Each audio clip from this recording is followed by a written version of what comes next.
It's easy to make $500 to $1,500 an hour flipping mobile homes in other people's parks.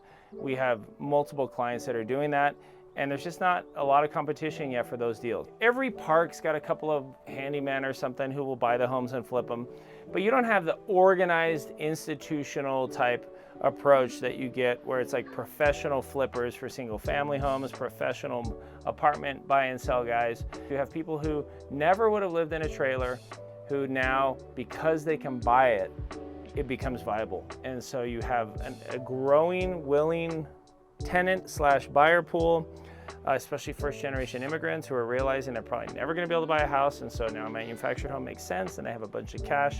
And every month I meet people who are like, I hadn't even thought of this. So you as an investor need to know, yeah, learn how to do it and get in the game, because you're just not going to have a lot of competition among other investors or for the deals themselves.